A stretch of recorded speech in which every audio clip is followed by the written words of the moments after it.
Once again, good morning. Saka may buntag kay makakaon na sa kita sa pagkaon sa atong espiritu nga mao ang pulong sa Dios. Vulnerable means susceptible to physical or emotional attack or harm. Susceptible, synonymous of the word open to or receptive to. Kadang dali ra atakihon, kana ang prone sa atake sa usa ka lain nga binuhat. For example, sa mga bata. So, vulnerable is the description of a child. So, prone to any influence. Sa kabata,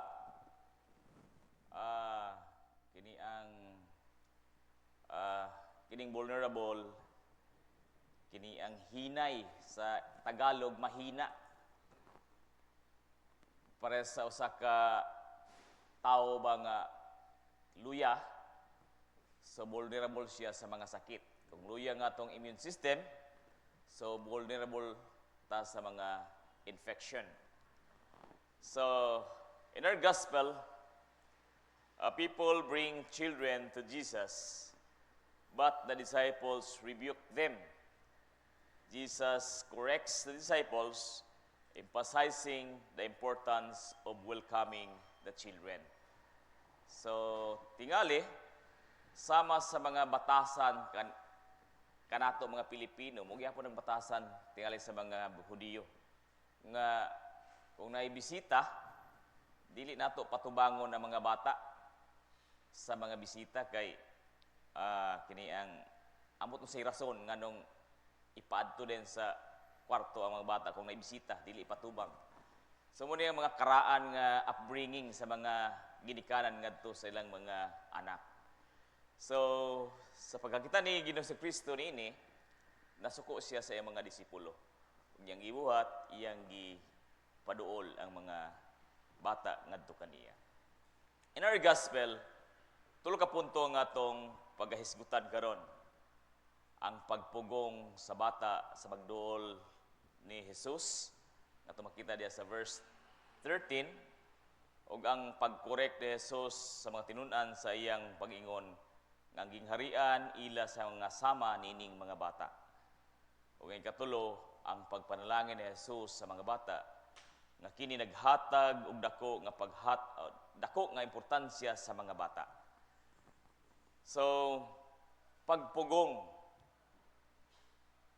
kita nga mga ginikanan usahay, labi na kanang mga bata nga kanang mag-edad og 1 year or 2 years, paingon sa mga 4 years, kasagaran sa mga ginikanan, labi na dili hilig manimba nga mga ginikanan, dili ubanon ng mga bata, kay alimusong ni sibuhan, sig pabuyag, muna nga dili ubanon, kay kapoy mag-monitor, kapoy kayo masing-singgitan sa asir. So, musa ang rason nga makahinder sa pagduol sa bata ngadto sa iglesia. So, munang hinungdan nga ang bata madako nga digsimba. Mura og bukid kay ba ang magsimba murag patungason sa bukid nga murag labihang kapuya kay isimba. So nga na ang mahitabo sa bata kung wala si maana simba. Pero maanan pod, bahala dihag ulan musimba gina. Nga na ang kinahanglan kining ang pag-develop sa usa ka bata. So importante kayo nga mahimo tang kini ang maayo ba nga mo develop o kini ang mo umol sa usa ka bata nga kinahanglan maduol gid siya diya sa simbahan. Kay sagi kayong kuna vulnerable kayo ang bata. Nabitaw kini ang panultihon murag wala na kay ni karon nga panultihon sa akong pag-elementary. Sige gid ko na di maka on high school ko sigo makaagbat diri nga panultihon nga tell me your friend and I tell you who you are. So kung imong mga kauban kanunay katong mga buutan katong dilig pamalikas, so ikaw pod maandan pod ning mga dili ka mamalikas. Magbinut-an pod ka kay matakdan man ka sa imong mga kauban. Pero katong mga bata nga kanunay mag-uban-uban dadtong maglaag-laag, magsigig paghilabot sa mga mangga nga dili ila, kadugayan dili na mangga kuhaon. Katunang mga valuable things na kuhaon mangawat na kay mo may kanunay nilang mauban ang katuang pareha nila og kuan kay pareha nilang kinaiya kay sila man pero mag-uban para sa nang palahubog. Kung imong mga kabarkada palahubog nga mag-inom imong kauban ikaw dili mo inom, so di ka ganahag pakiguban. So kung unsa imong kauban mao pugka. So as children, so kung unsa ang ilang nauban, so mao pod sila. So nakauban sila og mga maro, maro pod. Pero tingin nga inosente mo yung mga bata. Pero depende sa iyang environment. Magdepende sa iyang environment kung asa siya. So muna kita og vulnerable gid ang bata sa mga influences. Muna nga kinahanglan gyud nga ato gyung pilion ang kung mahimo pa lang ato gyung kuralon ba nga mura ni imong kauban, mura ni imong environment. Di masad mahimo kay mo reklamo masad ang bata dahil ang kagawasan naman sila mga rights pod, so basig kuwasan ta masumbong ta kay labanan ra ba sa gobyerno ang mga bata. How do we view their role in the kingdom? Unsa na to pag lantaw ang ilang papel diha sa gingharian sa Dios kining mga bata?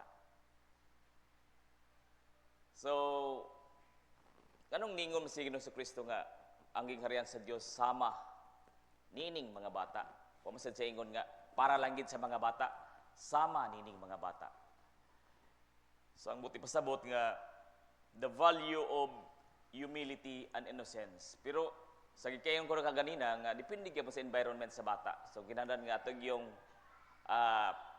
paningkamutan nga ang atong mga bata makapaingon sa mga maayo nga impluwensya dili sa kini ang kalibutanon. The value of humility muna ang kinaiya sa bata nga kita nga mga hamtong bisan hamtong nata, hamtong ng atong panghuna-huna, hamtong natong espirituhanong nga murag stability. So magpabilin gihapon tang kini ang humility. Di man tayo himong nga inosente kay daghan naman tag nahibuluan. Kini mga bata inosente in the sense nga minus pa sila og kini ang nakatunan. Minus pa sila og kahibalo. So munang mapuno gid unta sila sa mga maayo nga kahibalo. Dili nang kahibalo sa kalibutan kay muna ang maka-lead sa ila diha sa problema sa komunidad. And then ikaduha ang pag-correct ni Jesus sa mga tinun-an sa iyang pag-ingon ang gingharian ila sa mga sama nining mga bata. Ito makita diyan sa verse 14. So what can we unsay atong ma-learn from children's innocence and trust? So unsay atong kini ang makutlo o matun-an diha sa pagka-inosente o pagsalig sa bata. So sama sa bata nga dali tudluan tungod kay sa gikayon ko na minus pa sila og kini ang mga nakuan ba na receive nga mga pagtulunan. So receptive kay sila sa kini ang unsay i-feed sa ila. Tungod sa silang pagka-inosente kay kulang pa man. So minus pa sila pagtimbang-timbang. Wala pa kana sila kanang discernment. So unsang ilang madungog, mura ilang tuhuan like sa mga kuan ba, sa mga early age sa mga pupils nga dili gali sila mutuo sa ilang ginikanan kay ilang tuhuan ang teacher gyud. Nga dili man mao ang imong giingon, dili man mao ang giingon ni teacher, bisan og mao ra gyud nga kwan, di mutuo kay si teacher gyud ang iyang gituhuan. So ang teacher may nilisensya. So teacher mo'y bisan usahay masayop ang teacher. Ya sa teacher dili og angkon nga kasayop. So mo si gituhuan sa bata. So ingana nga scenario. So atong kini ang igraba ang opportunity sa ilang pagkanusinti nga ato yung ipun-on gid sila mga sa mayong butang o sa mga mayong buhat kining mga panghuna-huna sa mga bata. And then ikatulo, ang pagpanalangin ni Jesus sa mga bata kini naghatag kini dakong pagtagad o importansya sa mga bata. So nganong namay mga bata o mga hamtong na nga kini ang mura og makaingon nga murag napasagdan ba nga mura og distansya kay sa mga ginikanan, distansya kay sa simbahan. Nganong naman ni ana kini tungod kay wala kay sila natagay og importansya sa ilang pagkabata pa. Wala kay sila ma-develop sa mga pagtulunan unta nga angay nilang matun-an isip mga bata. Wala kayo mapundar ang ilang panghuna-huna sa unsay angay matun-an. Mao nang ang napundar sa ila kalibutanon, ang napundar sa ila kada ang dili bitaw kini ang pang-espiritual. Ang unsa nila nakita maura ang ilang nasulod silang hunahuna. So prone kay sila sa mga kining butang, mga influensya sa palibot nga diin mahimong huyang sila. Dili sila makabarog sa mga sitwasyon diin nagkinahanglan og kining firm nga pagstand labi na sa pag-atubang sa mga problema. So muna ang hinungdan nga nahimo silang nahimo silang problema sa pamilya, problema sa komunidad. So ingana ang posible nga mahitabo sa kabata kung dili nato hatagan og kining maayo nga pagtagad ang mga bata. Murag tungod sa kabisi nato, tungod sa mga pagpaningkamot, so di na nato mahatagan og panahon ang mga bata. Then usaw man nato pag himo nini, usaw man nato nga mabalik ang ilang gitawag og kanang kuan ba murag back subject para bitaw sa kaniyang mga estudyante nga naglaksisyon ba kagahapon ang among topic is reading. Ngano kunong bisan kunog high school nagyapon na ang struggling reader. Kinsay angay nga i-blame. For example, grade 7, di ka magbasa. Ay, grade 6 man gyud, papasar sa grade 6. Yang grade 6 pud nga teacher. Ang grade 5 dana kay grade 6 magwala mo ko sa kongkuan. Ang tong grade 5 hantod buadto gid sa kinder. Ang luoy king kinder kay ang gisabay pa sa sa kinder, adikir. So kana nga kini ang murag lapses ba. So dili na siya pwede kana ang ipasa bitaw ang problema kinsa imong i-blame. Kung dili kung kita mga ginikanan ato gyung buhaton. For example sa kato akong gigon nga dili makabalog basa. Bisan abot na og grade 6 di kay kabog basa. Usaw man para makabasa siya, para maka-cope up siya. So imong tagaan og panahon. Tagaan mo og gini ang importansya ba. Imong tan-aw sa imong mga sakop nga equal raman sila. So ang imong pagmahal equal pod. So kung naay kinahanglan ka nang gitawag og equity og equality. So nay usay kalainan sa equality ug equity. So kung kang equality, patas lang imong pagtan-aw sa mga bata, patas ang pagtagad. Kung kang equity, so para mahimo silang equal, equity mo, kung katong hinay, tagaan to nimong panahon para mo libil sila sa katong nasa ibabaw na gamay. So equality is equal and equity is dili sila magpareho. Pero kinahanglan nga ato nang i-observe diha sa atong mga bata. Di lang sa ako nga circle nga nako sa classroom. Diha sad sa atong mga anak, atong gamiton gyapon ng equality o equity. Katong mga bata nga nagminus yun, di mangid tanan natong mga bata di mangid parehas og level sa ilang panghunahuna. So gamiton gyapon tutong equity kay kinahanglan mangid siya og reinforcement. So imo gisang tagaan o pagtagad. Mo gyapon din sa atong usab sa atong bisan sa atong kuan kini ang simbahan.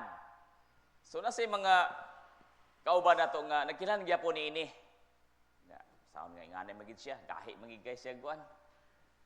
Gahi magigay siya pasabton.